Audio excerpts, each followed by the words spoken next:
Dyeing your clothes and making paint with the blood of insects. Just kidding. Well, kind of, not really. In my last video on the history of pigments, we learned about ultramarine blue. Today, we are going to be learning about carmine, a natural, vibrant, reddish-purple pigment that has historically been used in textiles, cosmetics, food, and art. Let's get into it. So, a little backstory.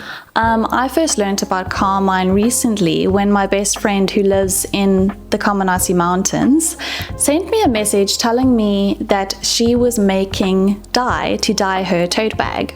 She had been walking around her farm when she stumbled upon this cactus that was covered in these interesting looking insects.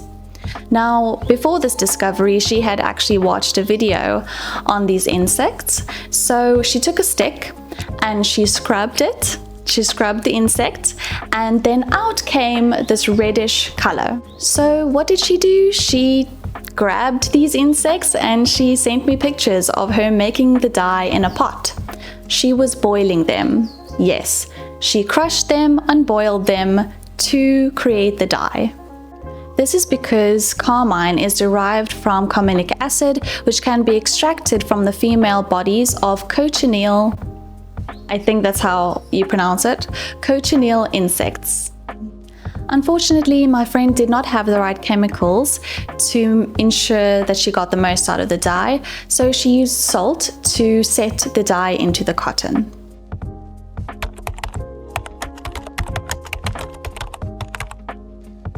So carmine dye has actually been used in Mesoamerica since 700 BC. The Spanish conquest of the Aztec Empire, which took place between 1519 to 1521, established trade routes with the New World, and thereafter cochineal was exported to Spain.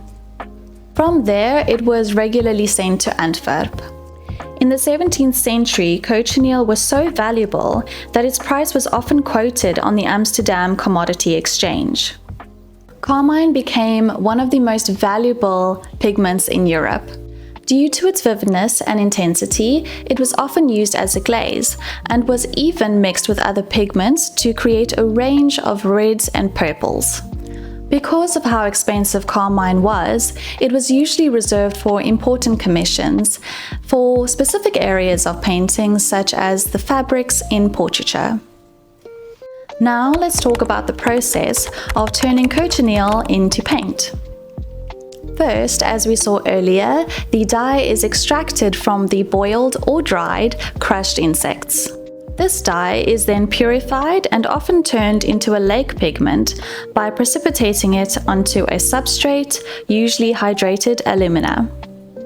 The pigment is then ground and mixed with either oil or gum arabic or acrylic to create the paint. A few famous artists that used carmine red are Hieronymus Bosch, Rembrandt van Rijn, Johannes Vermeer, and Albrecht Dürer, as we saw earlier.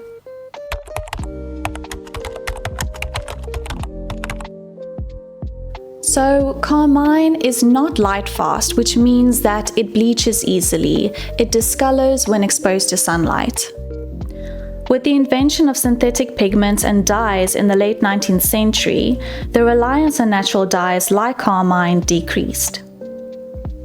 However, in recent times, due to the increasing concern for synthetic food additives, the demand for cochineal dyes has resurfaced.